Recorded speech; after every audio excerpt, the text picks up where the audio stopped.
Hello everyone, welcome to all of you. कैसे हैं आप सब? कैसे हो रहे हैं आप सभी के पेपर? आई होप आप सभी के पेपर अच्छे हो रहे होंगे और जो आपका इंग्लिश का पेपर है ये भी आपका बहुत अच्छा होगा। और आपके इस इंग्लिश के पेपर के लिए जो है एक वीडियो लेक्चर और आपके लिए तैयार कर रहे हैं जो कि पोएट्री सेक्शन से है, जिसमें आपकी सबसे पहली पोएम है माई मदर एट 66। ठीक है, देखिए ये पोएम आपके लिए बहुत ज़्यादा इंपॉर्टेंट हो जाती है। हालांकि सेंट्रल आइडिया तो आपके लिए इसका है ही इम्पॉर्टेंट, और ये पोएम भी आपके लिए बहुत इंपॉर्टेंट हो जाती है इसलिए क्योंकि लास्ट ईयर जो आपका बोर्ड एग्ज़ाम हुआ था उसमें जो पोएट्री सेक्शन से क्वेश्चन आए थे, जो पोएट्री का स्टेंजा आया था वो आपका अ थिंग ऑफ ब्यूटी से आया था। ठीक है, और ये भी देख लीजिए एक बार जो है कि कौन सा अ थिंग ऑफ ब्यूटी का स्टेंजा आया था। ये आपका जो है, ये जो आप देख रहे हैं, a thing of beauty is the Joy for ever, it's loveliness in will never pass into nothingness. तो ये वाला स्टेंजा आपका लास्ट ईयर पूछा गया था। तो इस बिहाफ पे देखते हैं तो सबसे ज़्यादा चांसेस हो जाते हैं आपकी इस पोएम के। हालांकि वो पोएम भी आपके लिए इम्पॉर्टेंट है क्योंकि जॉन कीट्स एक ऐसे राइटर हैं जिनका हमेशा इम्पॉर्टेंट रहेगा जो है टेक्स्ट। तो जॉन कीट्स तो इम्पॉर्टेंट है ही, बट पेपर के हिसाब से देखें तो इस समय पे जो है इसके चांसेस ज़्यादा हैं। और अगर ये नहीं आती है तो फिर अ थिंग ऑफ ब्यूटी तो है ही, है ना, उसको तो आपको तैयार करना ही, और उसको मैंने बहुत अच्छे से एक्सप्लेन भी किया है। और एक बार फिर अकॉर्डिंग टू एग्ज़ाम आपके लिए मैं उस पर भी एक वीडियो बना दूंगा। ठीक है, तो स्टार्ट करते हैं बिना देर किए हुए। बने रहिए हमारे साथ में इस वीडियो के लिए, लास्ट तक बने रहिए हमारे साथ में, और शुरू करते हैं माई mother at 66।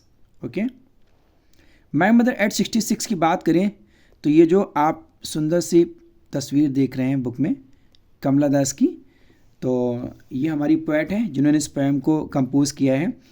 My mother at 66 compose by Kamala Das. और कमला दास जो है इनका जन्म हुआ मालाबार केरला में। और इनके बारे में अगर हम बात करें तो सबसे इम्पॉर्टेंट बात आपको ये मालूम होना चाहिए कि इनका जो पेन नेम था वो माधविकुटी, ये पेन नेम इनका था। और Kamala Das has published many novels and short stories. इन्होंने कई सारे उपन्यास लिखे और कई सारी छोटी छोटी कहानियाँ लिखी इंग्लिश में और मलयालम में। ठीक है, अब चूँकि केरला की हैं तो इंग्लिश और मलयालम दोनों ही भाषाओं में इन्होंने लिखा है। और इनका जो पेन नेम था वो क्या था? माधविकुटी था। ठीक है, बस इतना ही आपके लिए इम्पोर्टेंट है इनके बारे में जानना। ठीक है, बात करते हैं इस पोएम की थीम की। देखिए इस पोएम की थीम की अगर हम बात करें तो इस पोएम की थीम जो निकल के आती है वो क्या निकल के आती है कि एजिंग क्या होता है? जो उम्र होती है, उम्र का जो बढ़ना है वो एजिंग कहलाता है। That is a natural process, जो कि क्या है? एक नेचुरल प्रोसेस है ना, जो कि एक नेचुरल प्रोसेस है जो कि हर किसी की लाइफ में होता है ना, कि उम्र का बढ़ना। हमारा जन्म हुआ और जन्म होते ही क्या होता है? हमारी जो उम्र होती वो बढ़ना शुरू हो जाती है। ग्रोथ के साथ साथ टाइम पीरियड जैसे जैसे बढ़ता रहता है वैसे हमारी उम्र जो है वो बढ़ती रहती है। ठीक है, तो ये एक नेचुरल प्रोसेस है। और जो है इसके साथ साथ यहाँ पर एक चीज़ और दिखती है, क्या? जो बॉन्डिंग है एक माँ और जो एक बेटी है उनके बीच की जो बॉन्डिंग होती है, एक जो रिलेशनशिप है वो हमें देखने को मिलती है यहाँ पर। और जो एक प्यार होता है एक बच्चे का अपनी माँ के लिए, है ना, वो यहाँ पर हमें देखने को मिलता है। और जैसे कि हम देखते हैं कि कई बार हमें ये देखने को मिलता है कि हम सबसे ज़्यादा अपने माँ बाप से प्यार करते हैं। और अगर माँ बाप की भी बात करें तो हालांकि दोनों ही हमारे लिए बहुत प्यारे होते हैं, लेकिन माँ की बात करें तो फिर उसके लिए तो शब्द ही जो है कम पड़ जाते हैं, है ना। अगर प्रेम का सागर की बात की जाए तो हमें सिर्फ माँ में देखने को मिलता है। ऐसा नहीं कि हाँ पिता में नहीं देखने को मिलता है, लेकिन अगर माँ की बात करें तो उसके लिए शब्द ही कम पड़ जाते हैं। ठीक है, तो ये भी हमें यहाँ पर देखने को मिलता है। और अक्सर ये चीज़ देखते हैं कि जो जब हमारे जो पेरेंट्स होते हैं या हमारे जो ग्रैंड पेरेंट्स होते हैं जिनको हम बहुत प्यार करते हैं, जैसे जैसे उनकी एज बढ़ती है तो हमें कहीं ना कहीं एक डर सा सताने लगता है उनकी केयरिंग को लेकर के, उनकी देखभाल को लेकर के, है ना, खोने का डर। तो वही ऐसा ही कुछ यहाँ पर ये जो हमारी कमला दास हैं वो भी फील करती हैं। उन्हें भी जो खोने का डर है वो सताने लगता है। वाई? क्योंकि जो उनकी एज है वो क्या हो रही है? 66 की हो रही है। तो बढ़ती हुई उम्र जो है वो क्या क्रिएट करती है, एक डर पैदा कर देती है हमारे मन में। और ऐसा ही हमारी जो पोएट हैं कमला दास, उनके साथ भी कुछ ऐसा ही है। उनको भी इस बात का डर सता रहा है कि वो कहीं अपनी माँ को खो ना दें, है ना। क्योंकि ये एक ऐसा प्रेम होता है हमें जो है अपने पेरेंट्स और ग्रैंड पेरेंट्स के साथ में, तो हम इनके लिए फ्यू मोमेंट्स भी जो है वो अलग नहीं होना चाहते हैं, है ना। और इसका रियलाइजेशन हमें तभी होता है जब हम अलग हो जाते हैं, तभी हमें इनकी कमी महसूस होती है। किसी कारणों से जब हम दूर हो जाते हैं तो हमें इनकी कमी महसूस होती है। ठीक है, तो आते हैं पोएम की लाइनों पे। Driving from my parents home to Cochin last Friday morning, I saw my mother beside me, doze open mouth her ashen like that of a corpse, and realized with pain that she was as old as she looked but soon. तो क्या बताती हैं यहाँ पे जो आपकी poet हैं, वो पोएट जो है वो अपने घर पे आई हुई हैं और वो वापस कोचीन एयरपोर्ट की ओर रवाना हो रही हैं। तो driving from my parents home, देखिए यहाँ से आपका क्वेश्चन भी बनेगा कि वो ड्राइविंग कर रही हैं और वो कहाँ से, फ्रॉम माई पेरेंट्स होम, मतलब अपने पेरेंट्स के होम से, यानी कि अपने घर से। ठीक है, तो कहाँ के लिए, कोचीन एयरपोर्ट के लिए। लास्ट फ्राइडे मॉर्निंग का समय था और जब ये अपनी गाड़ी से जो है जा रही थी कोचीन एयरपोर्ट की तरफ, तो क्या होता है, गाड़ी में बैठी हुई हैं और आई saw my mother beside me. Beside का मतलब पास में, वो जो बिसाइड्स होता है वो अतिरिक्त होता है, पर इस बिसाइड का मतलब पास में होता है। तो मेरे पास में मेरी माँ बैठी हुई हैं, है ना। लास्ट फ्राइडे मॉर्निंग की बात है ये, और वो अपने पेरेंट्स के होम से, मतलब अपने घर से जो है रवाना हुई कोचीन एयरपोर्ट के लिए लास्ट फ्राइडे मॉर्निंग को।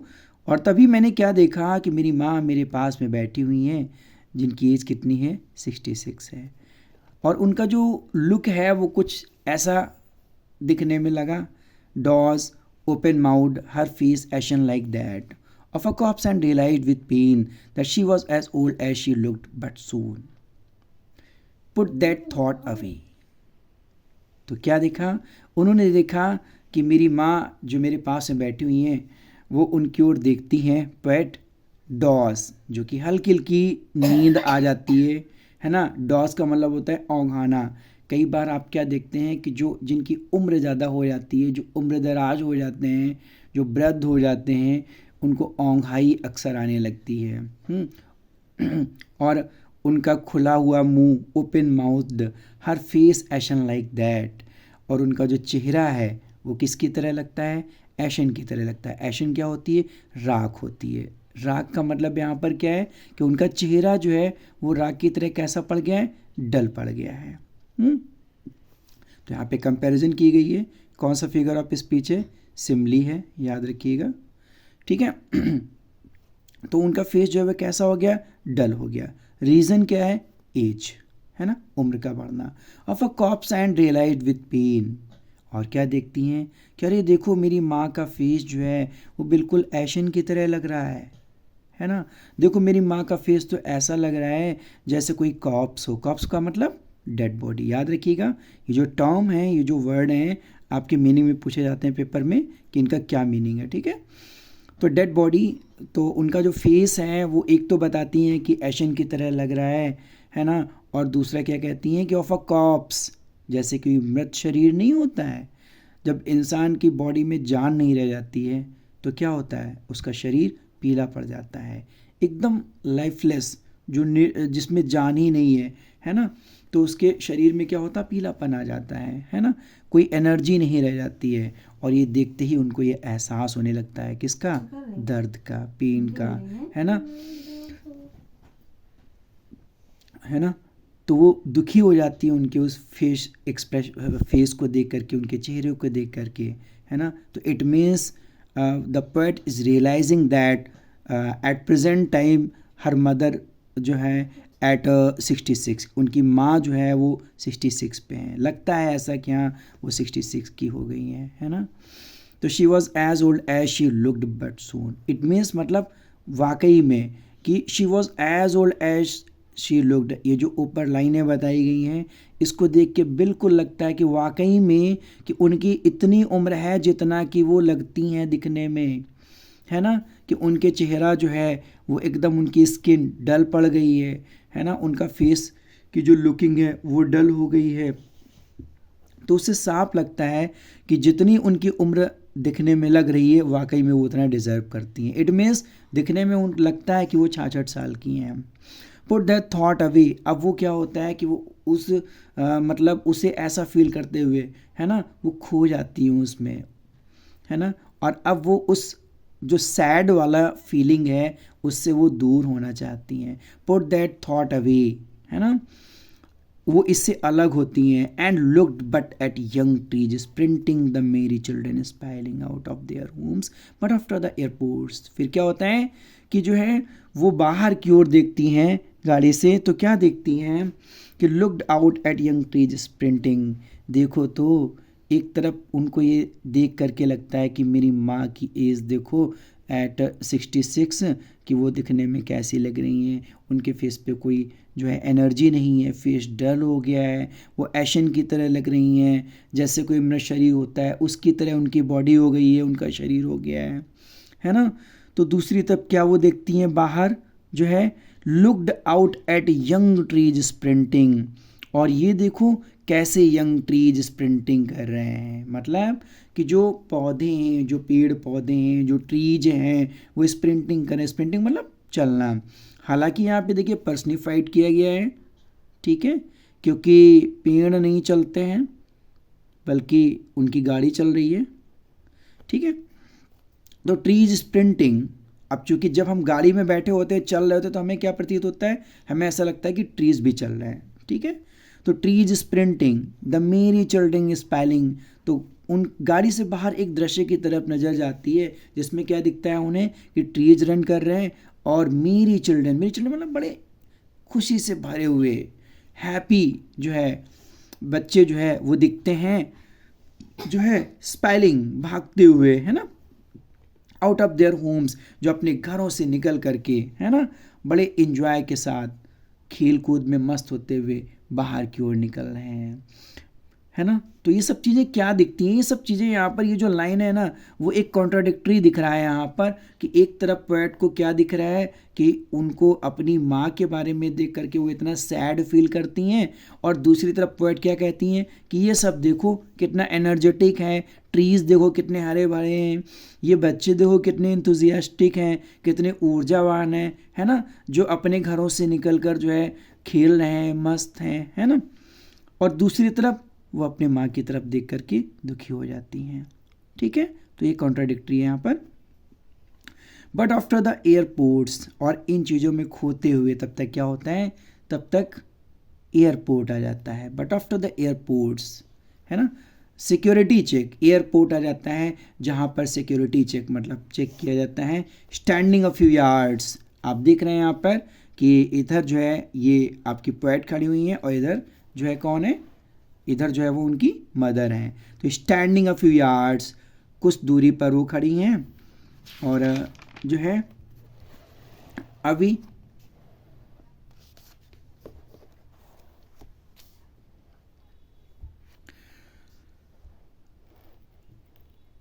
आई looked again at her wan pale, एक बार फिर से जो है मैंने अपनी माँ की तरफ देखा, क्योंकि अब वो जो है अलग है, मतलब चेकिंग होने के बाद में एक तरफ उनकी माँ है और एक तरफ पोएट है हमारी, है ना। तो अब वो अलग हैं और वो यहाँ से एक बार फिर देखो वो अपने माँ के ख्यालों में खोई हुई हैं, है ना। उनके जो है पोएट के दिमाग में और दिल में क्या है, उनकी माँ, है ना। तो आई लुक्ड अगेन एट हर, एक बार फिर से वो अपनी माँ की तरफ देखती हैं, है ना। क्या देखती हैं कि उनका फेस जो है वो कैसा है, वेन, वेन का मतलब क्या होता है, कलरलेस, एकदम टायर्ड, जिसमें कोई एनर्जी ना हो, है ना। पेल, है ना। तो पेल का मतलब क्या होता है, पेल का मतलब यही होता है कि जो है बिल्कुल हल्का, लाइट इन कलर, है ना। तो as a late winter's moon and felt that old, और जब वो अपनी माँ के फेस को एक बार फिर देखती हैं तो उन्हें क्या एहसास होता है कि देखो तो मेरी माँ का फेस ऐसा लग रहा है जैसे लेट विंटर्स मून, है ना। जैसे आप देखते हैं कि विंटर में क्या होता है, रात में जो है जब लेट लेट मतलब आधी रात के बाद जो मून होता है वो कैसा पड़ जाता है, थोड़ा हल्का पड़ जाता है, डल पड़ जाता है। तो यहाँ पर क्या हो रहा है कि जो माँ का फेस है उसकी कंपेयर की जा रही है लेट विंटर्स मून से। यहाँ पर भी आपका क्या यूज़ किया गया है, सिमली यूज किया गया है, ठीक है। फिर क्या बताते हैं कि फैमिलियर एक्ट माई चाइल्डहुड्स फियर, और जैसे ही वो अपने माँ के फेस को देखती हैं इट मीन्स, अब देखिए वो बीच में जो है उधर माँ खड़ी हैं, इधर पोएट है, और वो देख करके रियलाइज करती है कि मेरी माँ का फेस लिट विंटर्स मून की तरह लग रहा है ना। तो अभी भी जो है उनको वो जो उनका फैमिलियर एक है, फैमिलियर एक का मतलब क्या होता है कि मतलब पुराना डर, जाना पहचाना डर। कैसा डर, एक का मतलब होता है दर्द, किस तरह का दर्द, माई चाइल्डहुड फियर, जब बचपन में जो है मुझे ये डर लगा रहता था। पोएट कहती है कि बचपन में, बचपन का जो मेरा डर था, है ना, ऐसा लगता है कि वो फिर से रिवाइव हो गया है, वो फिर से पुनर्जीवित हो गया है ना। क्योंकि कई बार क्या देखते हैं हम कि हम जो है अपनी माँ से इतना ज़्यादा कनेक्ट होते हैं कि पल भर के लिए, फ्यू मोमेंट्स के लिए भी हम उनसे अलग नहीं होना चाहते हैं, और अगर थोड़ी देर के लिए भी हम अलग होते हैं तो क्या होता है कि हमें बिल्कुल अच्छा नहीं फील होता है ना, हम रह नहीं पाते हैं। तो वो जो फैमिलियर एक्ट था उनका, है ना, जो उनका जो पारिवारिक दर्द था, जो पेन था, जो उन्होंने कभी फील किया था बचपन में अपनी माँ के लिए, इट मीन्स जब भी हम सेपरेट होते हैं अपने पेरेंट्स से, अपने माँ बाप से, अपनी मम्मी से या अपने पापा से, तो हमें ये दर्द जो है वो फील होता है अलग होने का। तो जो सेक्लूजन में जो पेन होता है वही कभी बचपन में जो है पोएट ने हमारी फील किया, और आज वही जो पेन है, वही जो दर्द है, उसको यहाँ पर फील हो रहा है जब वो अपनी माँ को छोड़ करके जा रही है ना। तो but all I said was see you soon Amma, अब चूँकि वो उसकी माँ है तो वो उनको दुख भी नहीं देना चाहती है, ये दर्द भी नहीं देना चाहती है, शो नहीं करना चाहती है, वो अपने आप को कंट्रोल करती है, उस दर्द पे ओवरकम करती है ना, किसी तरीके से उसको रोकती है। और फिर वो क्या कहती है, पोएट पोएट कहती है सी यू सून अम्मा। कई बार ऐसा होता है, कुछ चीज़ें ऐसी होती हैं जो एकदम रियल होती हैं, एकदम सच होती हैं, पर हमें उसे एक्सेप्ट करना पड़ता है, स्वीकार करना पड़ता है। क्यों? क्योंकि जैसे डेथ है और ये जो एज का बढ़ना है ना, उम्र का बढ़ना है, एकदम यूनिवर्सल ट्रुथ है ना। अगर इंसान दुनिया में आया है तो उसको जाना भी है, एकदम यूनिवर्सल ट्रुथ है। तो ये कुछ ऐसे ऐसे सच होते हैं जो हम सबको स्वीकार करने पड़ते हैं। तो ऐसा ही यहाँ पे फील होता है, और वो इस सच को जो है नकारना चाहती, वो नहीं चाहती है कि मैं लौट करके आऊँ, मेरी माँ मुझे ना मिल पाए। तो वो क्या कहती है कि all I said was see you soon Amma, उन सबको अपने अंदर कंट्रोल करते हुए कहती है कि अम्मा हम फिर मिलेंगे, जल्दी मिलेंगे, सी यू सून अम्मा, है ना। देखो अम्मा जो है वो इतना प्यारा वर्ड होता है जो पोएट ने भी इस्तेमाल किया, है ना। तो बच्चा भी शुरुआत में यहीं से शुरुआत करता है। तो अम्मा क्या बोला है, सी यू सून अम्मा, अम्मा फिर मिलेंगे, जल्दी मिलेंगे, है ना।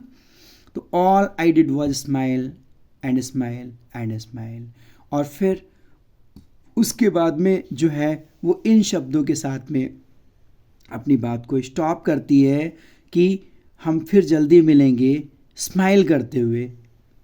3 बार वर्ड यूज किया गया है, स्माइल स्माइल एंड स्माइल। तो यहाँ पर क्या है, रिपीटेशन है आपका, ठीक है। तो इट मीन्स पोएट जो है वो अपने आप पे ओवरकम करते हुए जो है कहती है स्माइल स्माइल एंड स्माइल, मतलब वो स्माइल देते हुए कहती है कि अम्मा see you soon, don't be disappoint, आप निराश मत हो, हम फिर जल्द मिलेंगे, है ना। तो वो ओवरकम करते हुए अपने सैडनेस पे, अपने दुख पे, अपने दर्द पे जीत हासिल करते हुए, उसको कंट्रोल करते हुए, रोकते हुए वो अपनी माँ से कहती है कि माँ हम फिर मिलेंगे, ठीक है। तो I hope this is clear to all of you. उम्मीद है कि आप सभी को ये पोएम क्लियर हो गई होगी। ठीक है, अब जल्दी से कुछ इंपॉर्टेंट क्वेश्चंस इसके देख लेते हैं।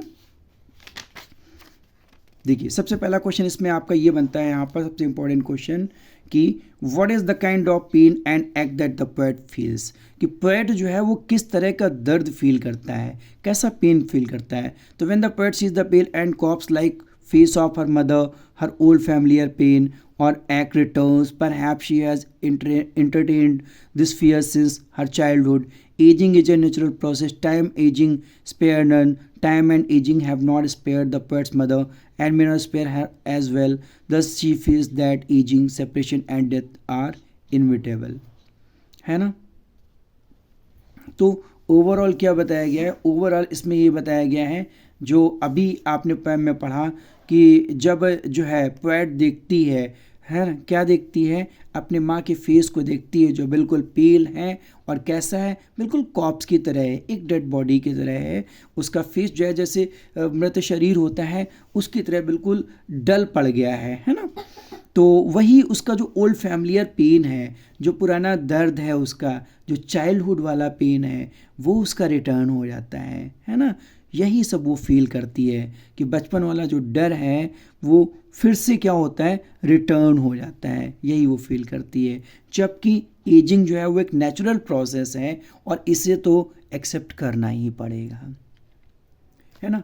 फिर अगला क्वेश्चन यहाँ पर ये बनता है, आपका इंपॉर्टेंट क्वेश्चन बनता है कि why are the young trees described as sprinting, क्यों यंग ट्रीज को डिस्क्राइब किया गया है एज ए स्प्रिंटिंग।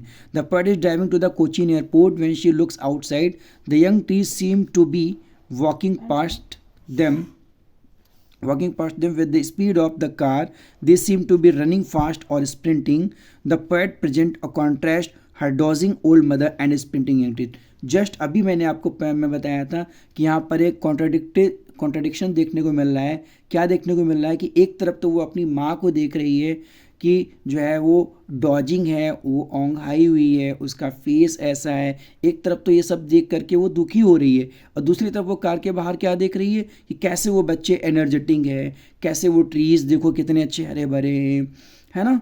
तो यही चीज़ यहाँ पे दिख रही है। तो इसीलिए जो स्प्रिंटिंग जो है वो यही दिख रहा है कि कैसे देखो उन सबकी लाइफ कितनी अच्छी, उन बच्चों की लाइफ कितनी अच्छी है, वो इंथुजियास्टिक है, और दूसरी तरफ जो उसकी माँ है वो एज की वजह से उसका जो फेस एक्सप्रेशन है, उसकी जो बॉडी है वो कितनी कमज़ोर हो गई है, वीक हो गई है, जो कि उसे फील होता है दुख दर्द में। ठीक है, फिर उसके बाद में क्या है, नेक्स्ट आपका है कि why has the poet brought in the image the merry children spilling out of their homes. The poet has brought in the image of merry children spilling out of their homes to present a contrast. फिर से वही repeat हुआ है कि ये भी चीज़ क्या करती है, कॉन्ट्रास्ट क्रिएट करती है, विरोध क्रिएट करती है। The merry children coming out of their Holmes, बच्चे जो अपने घरों से निकल रहे हैं, a large number of present in the image of the happiness and spontaneous overflow of life, कि मतलब जब वो घरों से निकल रहे हैं तो उनके अंदर बड़ी खुशी है, बड़ी प्रसन्नता है, ओवरफ्लो है, जॉय है ना,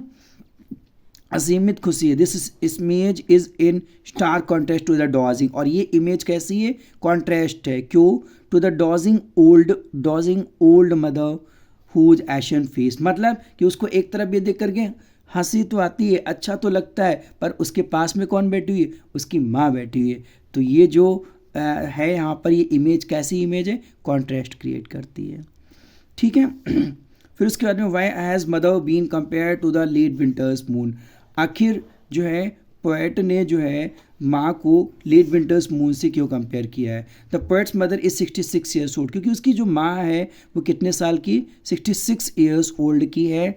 हर sunken ashen face resembles a corpse, उसके चेहरे की जो सिकुड़न है वो साफ दिखती है, जैसे इंसान की जो डेड बॉडी होती है जब उसका शरीर बिल्कुल जो है एकदम डल पड़ जाता है उसकी तरह, है ना। She has lost her shine and, वो चमक जो होती है एक युद्ध की, जो युवा अवस्था में जो चमक होती है वो खो गई है उनकी, है ना। तो इसलिए वो कंपेयर करती हैं चेहरे को लेट विंटर्स मून से। ठीक है, क्योंकि उस चेहरे में वो चमक की कमी है, जैसे चांद में क्या होता है, चमक होती है, बट लेट विंटर्स मून में क्या होता है, वो डल पड़ जाता है, तो चेहरे की वो जो चमक है वो खो गई है। ठीक है, what are the parting words of the poet, What do the parting words of the poet and her smile signify? The poet's parting words of assurance and her smiles provide a stark contrast to the old familiar ache of fear of the childhood. तो जो parting words हैं वो क्या है poet के? Her words and smiles are deliberate attempt to hide her real feelings.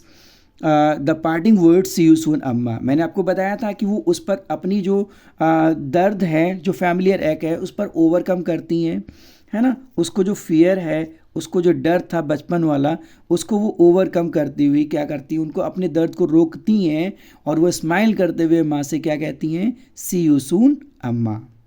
ठीक है, तो यही जो है उनके जो है पार्टिंग वर्ड्स हैं।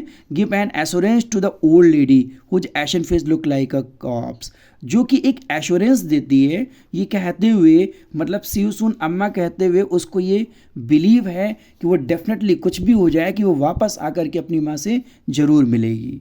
ठीक है, तो ये सिग्निफाई की बात है, तो यही है यहाँ पर कि वो वापस आकर के अपनी माँ से ज़रूर मिलेगी।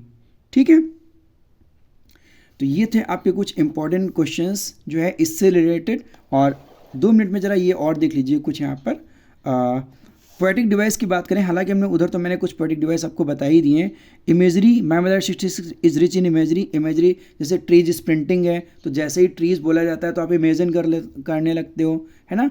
जैसे ही बोला गया कि पेड़ दौड़ रहे हैं या पेड़ चल रहे हैं, बच्चे निकल रहे हैं, तो आपके दिमाग में क्या होती है, ट्रीज़ की इमेज बनने लगती है कि हाँ ट्रीज रन कर रहे होंगे, है ना, बच्चे निकल रहे होंगे, तो इसलिए इसको क्या कहा जाता है, इमेजरी कहा जाता है। ठीक है, तो वहाँ पे इमेजरी हो जाएगी। और बाकी जो लेट विंटर्स मून है, और वहाँ पर तो आप समझ ही चुके हैं क्या है आपका जो है सिमिली है वहाँ पे आपका। ठीक है, एलिट्रेशन को आप जानते ही हैं क्या है, होता है एलिट्रेशन। एलिट्रेशन आपका लेटर का जहाँ पर रिपीटिशन होता है वहाँ पर क्या होता है, एलिट्रेशन होता है आपका।